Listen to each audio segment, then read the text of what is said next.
नमो अरिहन्ताणं नमो सिद्धाणं नमो आयर्याणं नमो उवज्झायाणं नमो लोये सभ्यसावूणम्। डोंगरगढ़ के चंद्रप्रभु भगवान की, गुरु नाम गुरु आचार्य ज्ञान सागर जी महाराज की, मूक माटी रचयिता आचार्य परमेश्वरी गुरुदेव की, पूज्य निरापक मुनि श्री समय सागर जी, योग सागर जी, नियम सागर जी, सुधा सागर जी, समता सागर जी, अभय सागर जी महाराज की, मुनि श्री चंद्रप्रभु सागर जी व निरामय सागर जी महाराज की।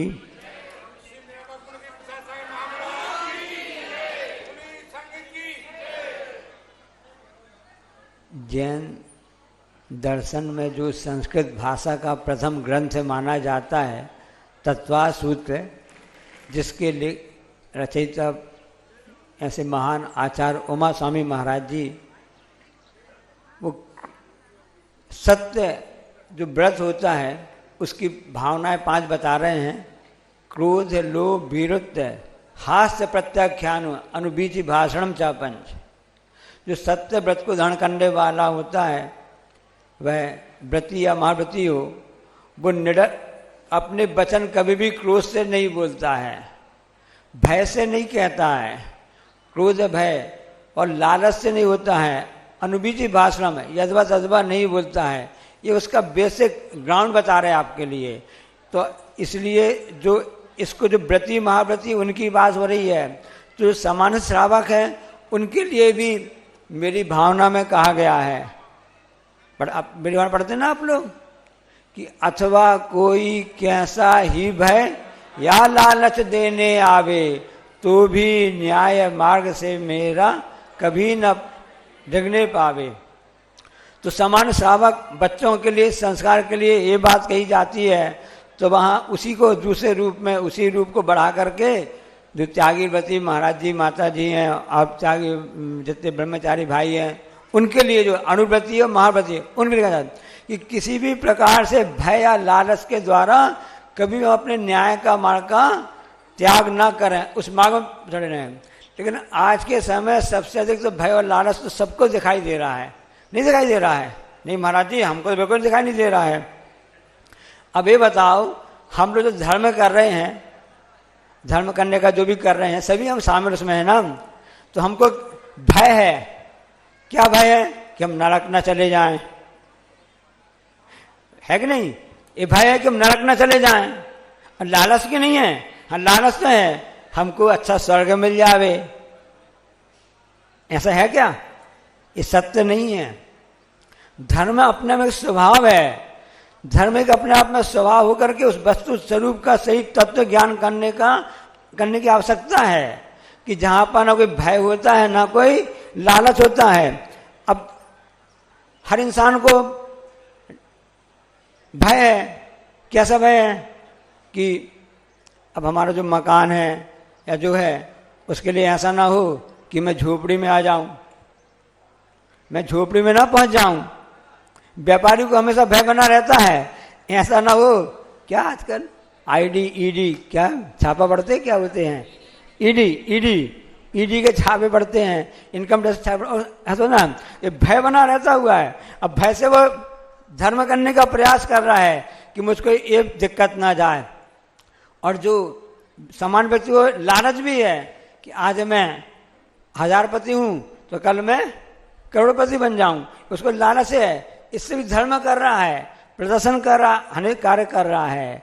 लेकिन नीतिकार कहते कि नहीं, हमारे लिए तो न्याय मार्ग का लेस न त्यागे, वृद्धि करें निज आत्म बल।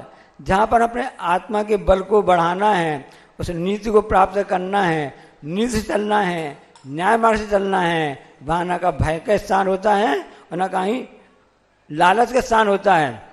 करोड़पति को भय रहता है कि हम ऐसा ना हो कि हम करोड़पति बन जाएं, और करोड़पति को ऐसा लालच है कि ऐसा ना हो कि मैं, उसको लालच है कि मैं कब, ऐसा लालच तो नहीं है ना। तो इन लालच भय से रहकर जो कार्य किया जाता है वास्तव भाई सही सच्चा धर्म कहलाता है। किसी व्यक्ति ने पूछा आचार्य जी से कि धर्म की परिभाषा क्या है? धर्म की परिभाषा क्या है? तो आचार्य श्री ने उस समय पढ़ा था पुस्तक में, उनके प्रवचन में, आचार्य श्री ने बहुत अच्छी एक पंक्ति में उत्तर दिया, जो आज तक आपने किया नहीं हो, जो आज तक आपको अच्छा नहीं लगा हो, वही धर्म है। हमने आज तक उस स्वरूप को प्राप्त नहीं किया, हमने उसकी आड़ में सब कुछ तो किया है, लेकिन धर्म को सच्चे स्वरूप में नहीं कर पाए हैं। तो वहाँ त्यागी व्रतियों के लिए उमा स्वामी महाराज जी ने भी कहा है कि क्रोध लोभ वीरत्व हास्य प्रत्याख्यान अनुबीज भाषण पंच, और यहाँ पर मेरी भावना में कहा है अथवा कोई कैसा ही भय या लालच देने आवे। तो न्याय तो भारत का इतिहास रहा है, यहाँ पर हमेशा न्याय की पूजा होती रही है।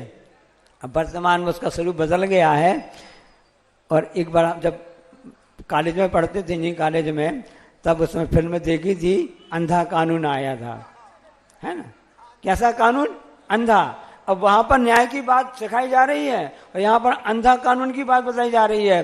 और संयोग तो देखो कि जो न्याय की देवी बनाई गई है, उसका जो सिंबल बनाया गया है, आंख में पट्टी बांधी है, तो स्वार्थी लोगों ने उसको अंधा शब्द दे दिया गया है, जबकि ऐसा सत्य ऐसा नहीं। सत्य क्या है ये आपको मालूम नहीं है।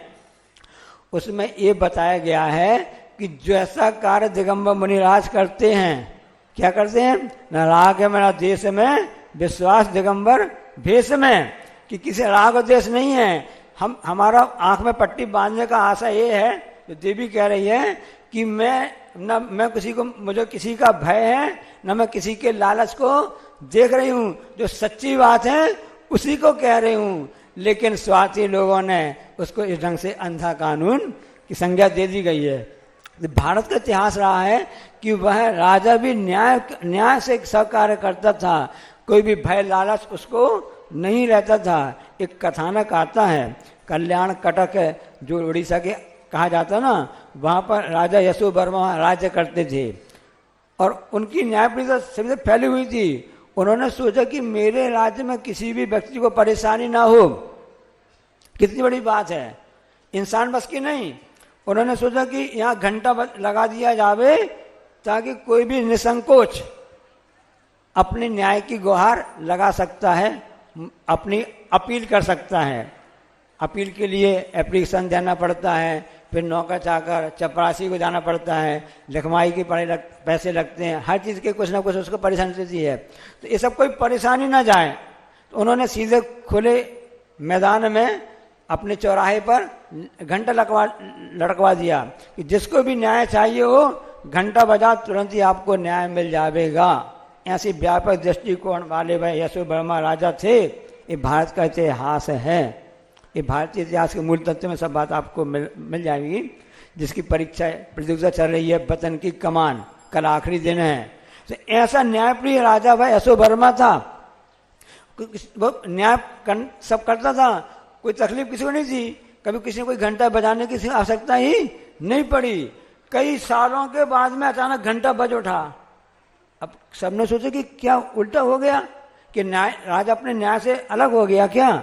ऐसा क्या हो गया कि इसको अलग से घंटा बजाना पड़ा किसी व्यक्ति के लिए? तो ऐसा क्यों घटना हो गई? लगता दाल में कुछ काला है। ऐसा ना हो कि जो हमारे मंत्री परिषद के हैं और जो सभासद हैं, जो व्यवस्था देखते हैं, वो ऐसा तो नहीं कि हमने न्याय का घंटा तो लगा दिया हो, संकोच के मारे कुछ कह नहीं पा रहे हो ना। भय और लालच से यथार्थ वस्तु के स्वरूप कह नहीं पाते हैं। जो सच्चे आत्मार्थी होता है, जो ज्ञानी होता है, उसमें ना किसी का भय रहता, ना कोई भी लालच रहता है। तो देखा कि घंटी कौन बजा रहा है? वहां पर कोई बजाने वाला कोई इंसान नहीं था। तो क्या फिर कोई दानव बजा रहा था, कोई देव बजा रहा था? वहां एक तिरंज से आया था।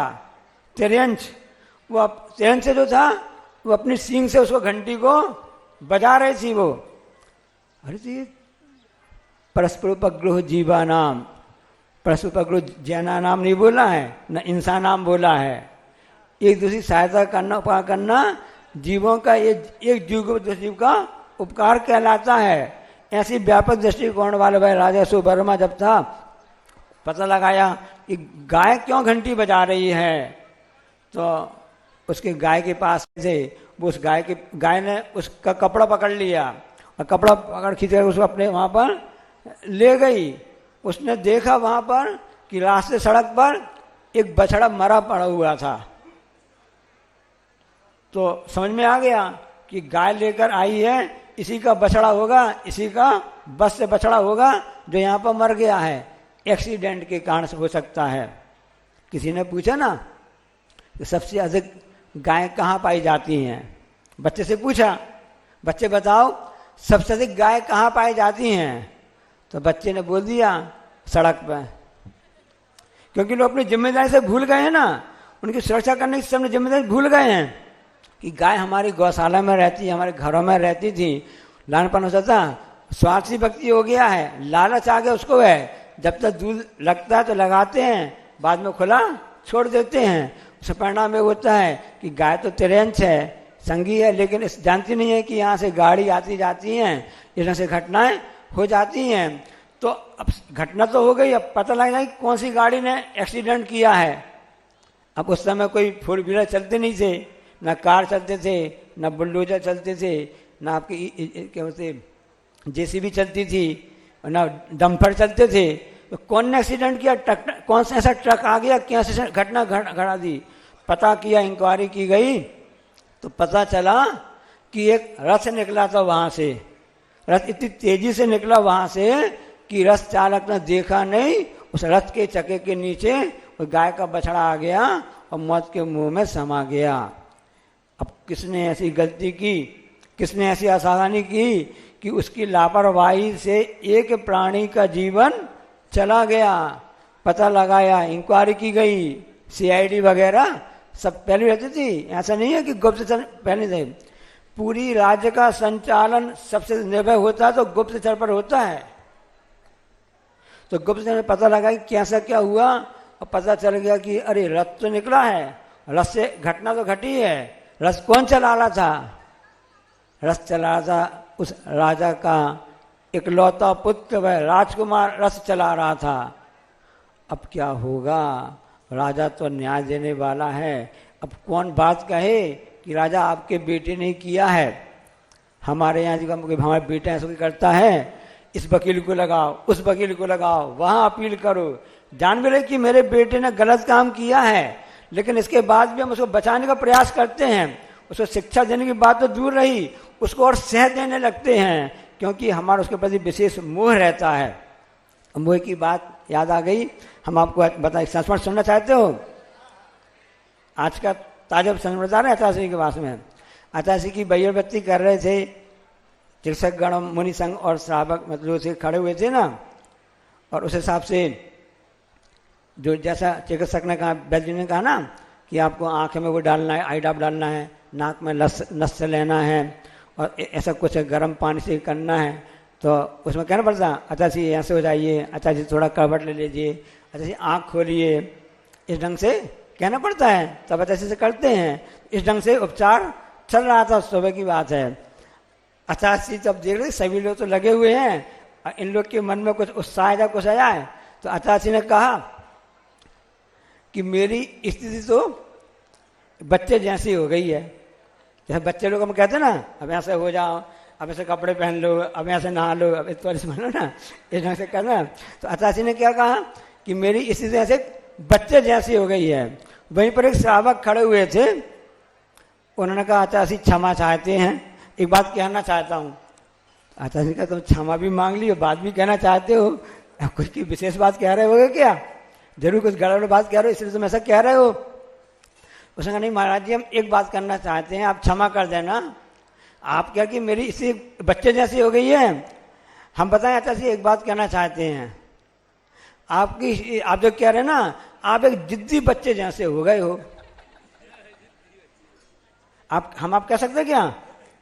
जो गुरु के समर्पण भाव जिसका रहता है, जो गुरु चढ़ता है, एक आत्मीय में बात होती है ना, जैसे हम कहते हैं ना भगवान तुम्हारे यहाँ हम दरबारे पर आए हैं, अब रिस्पेक्ट वाली बात की आपके दरबार नहीं, तुम्हारे दरबार, एक आत्मीयता बनती है। उसने क्या कहा अचासी आप एक जिद्दी बच्चे जैसी आप मतलब स्थिति हो गई आपके लिए। अच्छा ऐसे क्या कह रहे हो?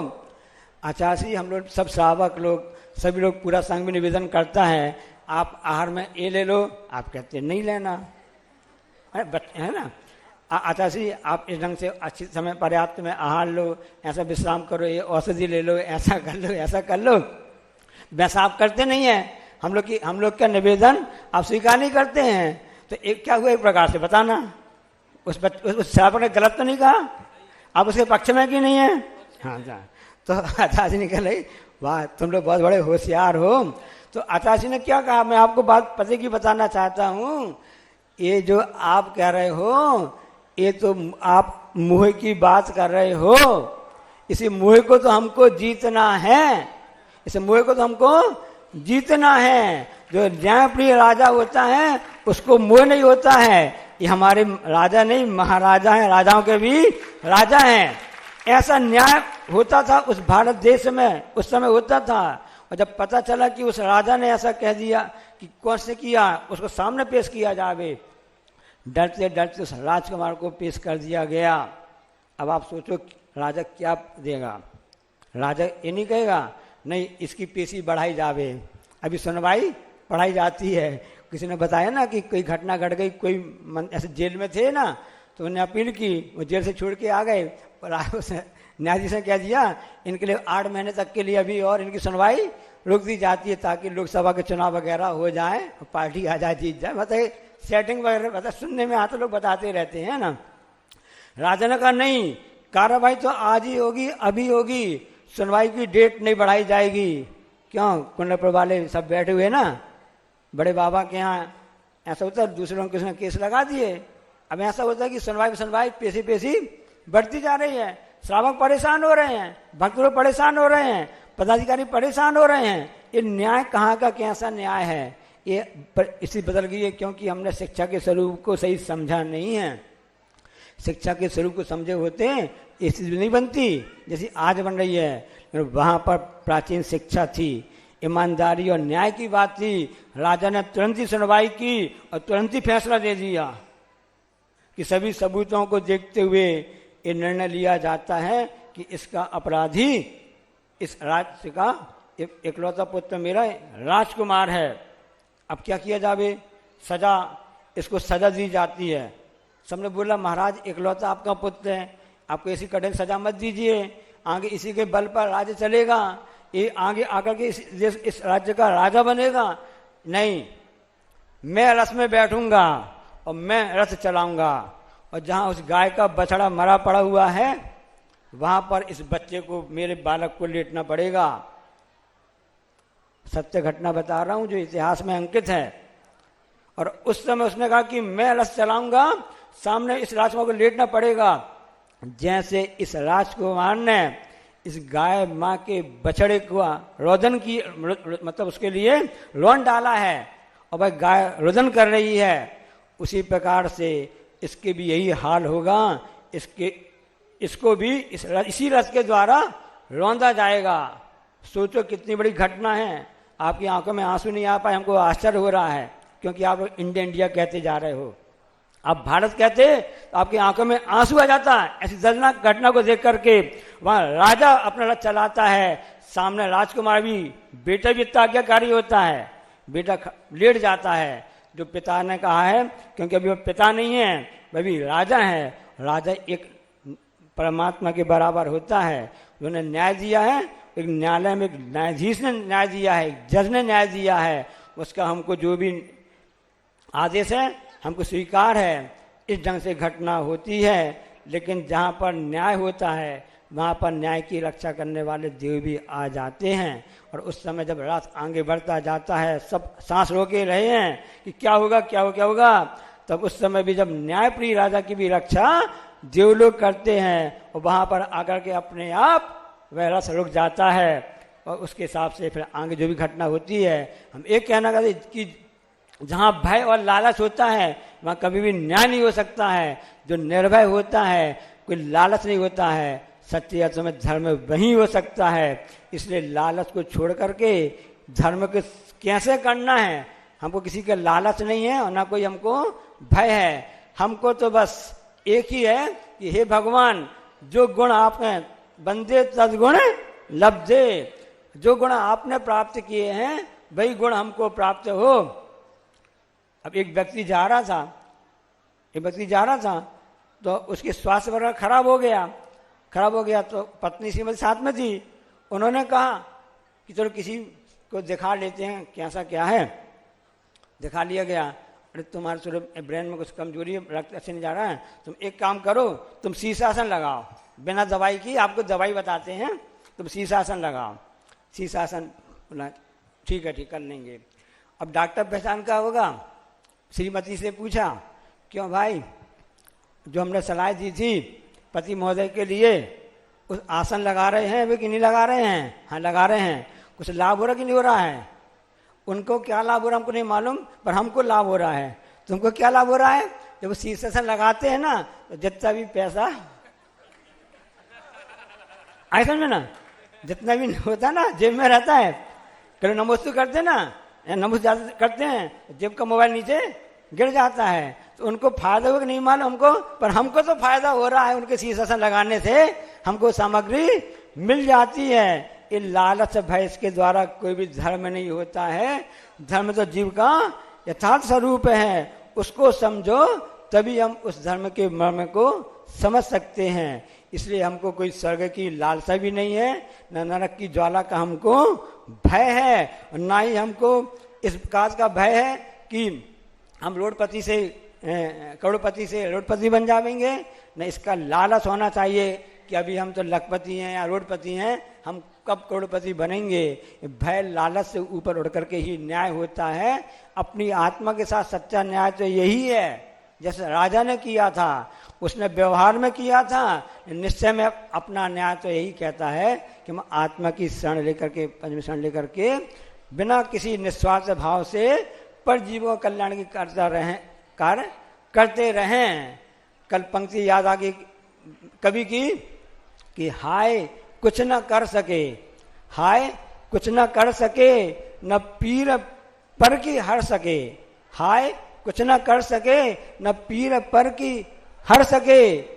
रात बात में गई, मोबाइल चलाते चली गई, बातें गप्पें करते चली गई, रात बात में गई, दिन खात में गया, रात बात में गई, दिन खात में गया, फिर हमारी जिंदगी से एक दिन निकल गया। तो जिंदगी को बचाने के लिए एक एक दिन, एक क्षण कीमती है, उसको हम बचाने का प्रयास करें। बोलिए अहिंसा कर्मो धर्म की, जा वाणी के ज्ञान तय सूझें लोकालोक, सो वाणी मस्तक जरूर सदा। हे जनवाणी भारती तो जपो दिन जो तेरो शरणागत।